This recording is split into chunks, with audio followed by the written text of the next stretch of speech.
On vit un drôle de moment, plutôt glauque. On se demandait à quoi va ressembler M. Macron quand il va prendre de l'âge. Eh bien maintenant on le sait, le cauchemar se précise. M. Macron, c'est juste M. Darmanin. Et Darmanin, c'est juste Bolsonaro ou Trump.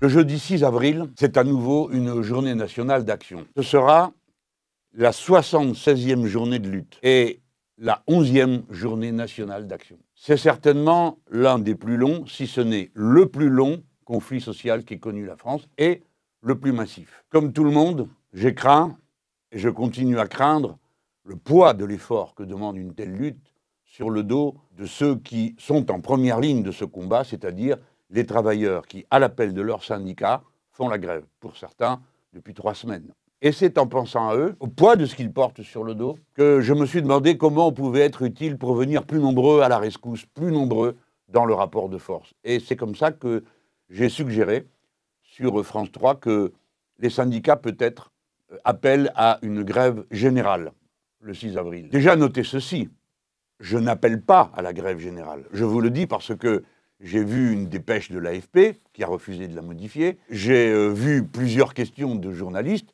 comme par exemple ceux de France Inter interrogeant Madame Binet juste après son élection à la tête de la CGT. Et la question est, Jean-Luc Mélenchon appelle à la grève générale. Non, ce n'est pas ce que j'ai fait. Si je vous donne cette précision, c'est pour dire à quel point j'ai pu apprécier le sens de la mesure et de la maîtrise qui a caractérisé la réponse de Sophie Binet, la nouvelle secrétaire générale de la CGT. Elle n'est pas tombée dans le panneau qu'on lui tendait, qui était de recommencer toute une tension entre la CGT, Mélenchon, qui décide que, qui appelle à la place d'eux, etc. Tout ce cirque qui avait été organisé pour, comme d'habitude, pourrir, diviser, opposer, rendre tout conflictuel dans les relations entre les personnes, plutôt que de rendre conflictuelles les idées qui opposent éventuellement les gens entre eux. Sa réponse a été « Je pense que les syndicats font ce qu'ils ont à faire. » Le 6 avril, dit la secrétaire générale de la CGT, nous appelons l'ensemble des salariés à faire grève. Cette phrase a beaucoup de poids. L'ensemble des salariés à faire grève. Je rappelle, et elle a raison de le faire, que des salariés sont en grève reconductible depuis 3 mois. Les grèves sont toujours très fortes. Eh bien, je la remercie de cette réponse. Et pas que de cette réponse. On lui pose la question de savoir quelles seront les relations dorénavant entre la CGT, les Insoumis et moi en particulier. J'avais dit, il faudrait des relations plus décontractées. Et voici sa réponse. Je ne connais pas Jean-Luc Mélenchon, mais ce qui est sûr, c'est qu'il faut qu'on normalise nos relations politiques. Eh bien, évidemment, j'en suis d'accord. Et je trouve que c'est une très bonne réponse. Elle précise, en l'occurrence, avec la France Insoumise, c'est étendu. Après, il faut que chacun soit dans son rôle. Le point central, c'est chacun dans son rôle. Je reçois le message et je l'accepte. En effet, il faut définir ce qu'est la place des uns et des autres. Et en particulier, les responsabilités que chacun peut prendre sans que cela apparaisse à l'autre comme ou une concurrence, ou une manière de perturber ses plans. J'ai noté que dans la même interview, la nouvelle secrétaire générale de la CGT dit que ce n'est pas à elle d'intervenir pour définir la stratégie des groupes parlementaires à l'Assemblée et leur manière d'aborder la lutte, par exemple, sur le texte sur les retraites. C'est évidemment un sujet tout à fait nouveau, car, à l'inverse, Philippe Martinez, mais pas seulement lui, était intervenu sur plusieurs députés insoumis pour les pousser à faire retirer tous les amendements que nous avions jusqu'à l'article 7 de la loi sur les retraites. Et vous savez qu'une quasi-unanimité des députés insoumis ont refusé qu'on aille au vote de l'article 7. Je répète, une quasi-unanimité. Alors, dans ces conditions, on avait assez mal vécu cette pression sur le groupe. J'estime qu'il faut maintenant tourner cette page. Et cette fois-ci, comme les autres, jeter les éventuelles rancunes à la rivière pour passer à du positif. La secrétaire générale de la CGT fait une proposition qui, au fond, rejoint celle que, de son côté, m'avait fait aussi Frédéric Souillot le secrétaire général de Force ouvrière. C'est-à-dire chacun à sa place et examiner les points de convergence qui sont possibles à tel ou tel moment. Si, pour ma part, j'ai eu ce qu'on peut considérer comme une audace, l'idée de proposer un mot d'ordre de grève générale, qui, pour finir, se trouve totalement contenté par la réponse de la secrétaire générale de la CGT lorsqu'elle dit qu'elle le propose à l'ensemble des salariés de faire grève le 6. C'est que je connais bien mon histoire, je crois bien la connaître, mon histoire du mouvement ouvrier. Je sais très bien que dans quelles conditions la charte d'Amiens, dont se réclament beaucoup de syndicats aujourd'hui, est une charte qui est datée dans le temps. Elle résulte à l'époque de la polémique à l'intérieur du syndicat entre les marxistes et les anarchistes. Alors pardon de dire que peut-être que cette situation aujourd'hui paraît dépassée. Cependant, les syndicats en France en avaient fait petit à petit une sorte de doctrine sans doute beaucoup plus souple que le texte de la charte d'Amiens en disant, selon les circonstances, il est possible d'agir ou non avec les partis politiques. En particulier, la CGT avait apporté son soutien au programme commun lorsqu'il a été proposé et que, pour finir, il fut victorieux en 1981. Ce n'est donc pas une situation anormale. De la même manière que c'est au 1er mai 1936 que les syndicats et les organisations politiques, ensemble, ont fait le serment de lutter contre le fascisme. Dès lors, pour ma part, je m'inspirais en particulier d'un article du préambule de la Charte générale de la CGT. Et pour votre information, je voudrais vous le lire parce que, pour ma part, je souscris à cette formulation. Le préambule de 1936 de la CGT dit « La CGT se réserve le droit de répondre favorablement ou négativement aux appels qui lui seraient adressés par d'autres groupements en vue d'une action déterminée. La CGT se réserve également le droit de prendre l'initiative de ces collaborations momentanées, estimant, je vous demande d'écouter, vous autres qui vous intéressez de près à la politique, estimant que sa neutralité à l'égard des partis politiques ne saurait impliquer son indifférence à l'égard des dangers qui menaceraient les libertés publiques, comme les réformes en vigueur ou à conquérir. Voilà, je crois, quelque chose qui doit nous permettre de bien situer, sur les bases mêmes du préambule de la déclaration de la CGT de 1936, la place des uns et des autres. C'est-à-dire que la convergence ne doit pas être interdite. Et pourquoi pas alors mettre sur la table une idée? Est-ce que tous nous n'avons pas, à cette étape, le sentiment qu'il pèse sur les libertés publiques un grand danger, qui résulte de la collaboration de plus en plus étroite à l'intérieur d'un même espace intellectuel de déclarations, de phrases de toutes sortes, qui unit l'ensemble des organisations politiques de la droite autour des thèmes essentiels qui jusqu'à présent avaient été ceux du Rassemblement national. Et que, pour la première fois, nous venons de voir se mettre en application au deuxième tour de l'élection législative de l'Ariège. C'est à elle que je veux consacrer maintenant ce que j'ai à dire. Dans ce deuxième tour, disons-le tout net, ce n'est pas la personnalité ni la qualité de l'action de la députée insoumise qui était en cause. Parce que tout le monde s'accordait à dire que c'était une bonne députée. Au demeurant, elle avait été largement réélue à l'élection législative de juin 2022. C'est donc autre chose qui s'est mis en place.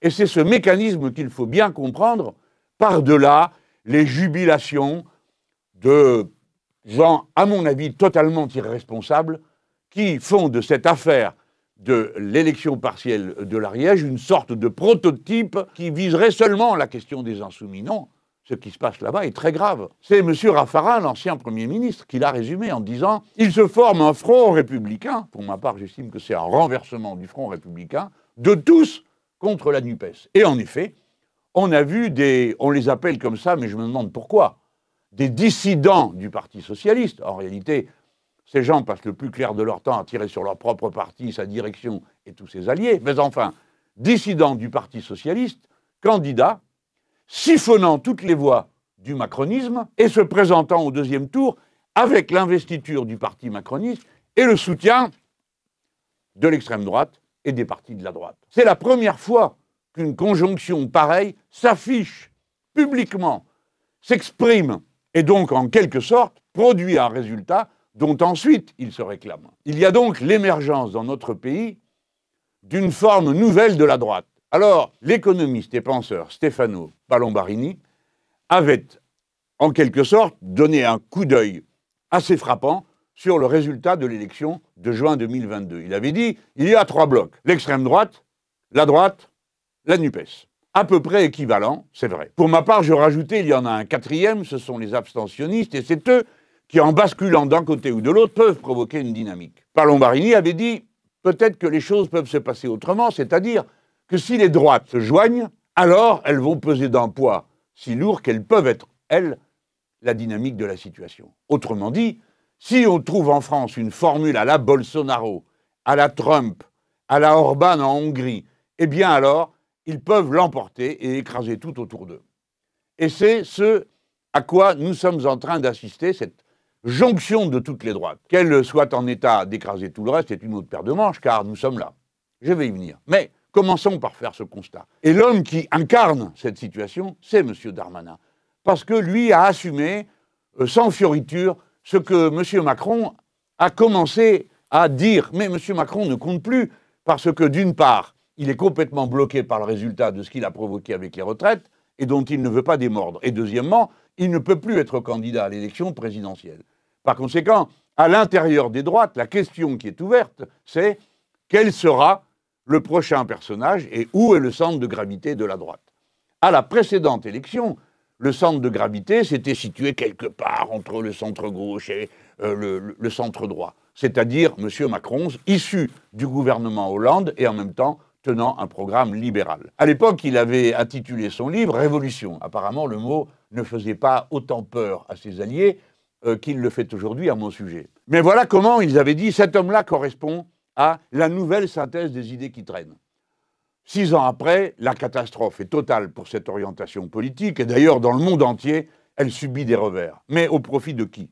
Presque partout, quand c'est la droite, après, c'est l'extrême droite et le reste de la droite. Je pense qu'il est particulièrement irresponsable pour ces gens qui font des gargarismes du matin au soir, avec la République par-ci, la République par-là, dont ils ne comprennent ni l'esprit ni les méthodes. Car la République est fondamentalement un projet d'égalité et de liberté, c'est écrit dessus, et aussi de fraternité.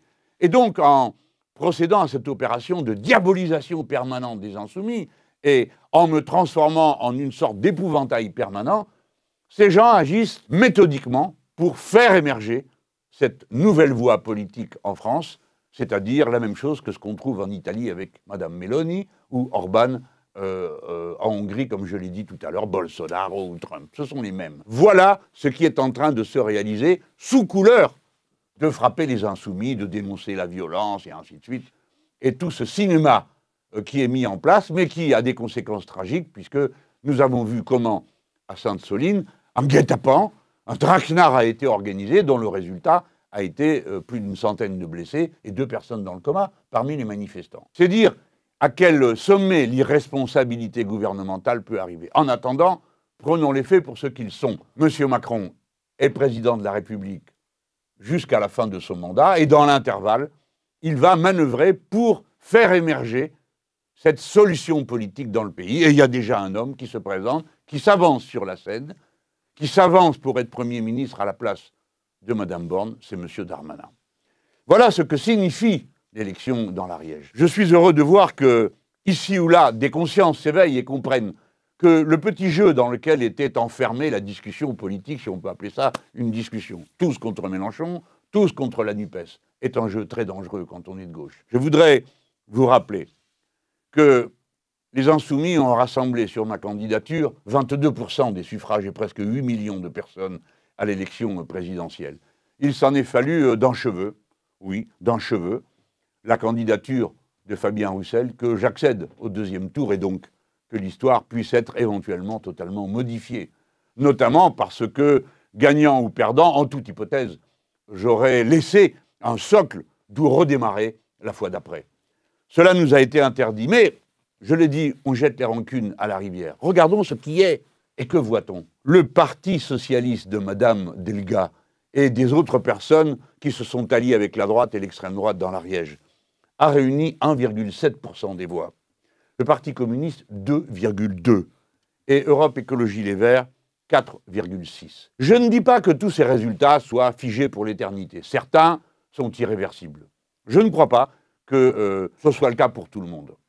En particulier, le nouveau Parti socialiste, sous l'égide d'Olivier Faure et de ceux qui ont conclu l'alliance NUPES, est, on le sait tous, dans une autre posture dans la population qu'il était auparavant et plus attirant qu'il l'a été auprès de tous ces secteurs de la gauche qui, tout en étant, il faut bien le dire, assez modérés, néanmoins, veulent avancer dans le cadre de la NUPES. Mais je rappelle qu'avec une base pareille, foudroyer comme le veulent certains, les insoumis, passer toute son énergie à leur taper dessus et à me diaboliser, ce n'est exclusivement qu'une chose, c'est servir le darmanisme. C'est servir le bolsonarisme en France. C'est aider cette solution. Que chacun réfléchisse bien à ce qu'il fait dans la circonstance dans laquelle on se trouve. En tout cas, la clé de tout est la victoire dans la lutte contre la réforme des retraites pour passer à la retraite à 64 ans. Et pour terminer, je vais donc revenir à la position qui, dorénavant, est celle de la CGT, puisqu'il n'est plus question ni de médiation, ni de pause. Sophie Binet dit « J'attends le retrait de la réforme des retraites ». C'est simple, nous sommes d'accord avec elle. Le rendez-vous risque d'être rapide. Elle parlait de la rencontre avec Mme Borne, et elle dit « On ne peut pas parler d'autres sujets si cette réforme n'est pas retirée. Macron doit s'en rendre compte, il ne peut pas faire de déplacement, ses ministres ne le peuvent pas, on ne peut pas diriger le pays dans ces conditions. On ne peut pas parler d'autres sujets si cette réforme n'est pas retirée. » C'est la déclaration d'un secrétaire général de la CGT, et je m'y rallie totalement. Le 6 avril, nous allons évidemment, comme d'habitude, déployer nos efforts pour être présents dans la lutte, aux côtés et avec les syndicats. Mais je renouvelle ma proposition. Comme dans le temps, il y a eu des opérations de cette nature, des convergences de cette nature à gauche, je crois qu'il nous est possible de nous rassembler dans un comité de défense des libertés qui regrouperait tous ceux qui sont d'accord pour défendre ensemble le droit constitutionnel à manifester, le droit de s'opposer sans être insulté, le droit d'être traité d'une manière correcte et correspondante aux normes de l'état de droit et de la démocratie, partout où nous savons qu'elle existe. La France ne peut pas rester sans riposter, un pays montré du doigt par le Conseil de l'Europe et par le rapporteur spécial des droits de l'homme de l'ONU, pour la raison qu'il maltraite ses opposants, comme le ferait un régime autoritaire partout ailleurs dans le monde, ou alors c'est que nous acceptons que le macronisme devienne, sans en être puni, un régime autoritaire que les Français accepteraient. Voilà pourquoi la défense de la liberté peut être le point qui nous rassemble et nous permette de penser avec audace à l'avenir, non seulement se défendre, mais aussi penser aux droits nouveaux qu'il faut introduire. Et pour ma part, vous saurez que je resterai jusqu'au bout tout le temps le défenseur d'un changement des institutions pour que ne puisse plus être possible ce à quoi nous sommes soumis aujourd'hui, hélas.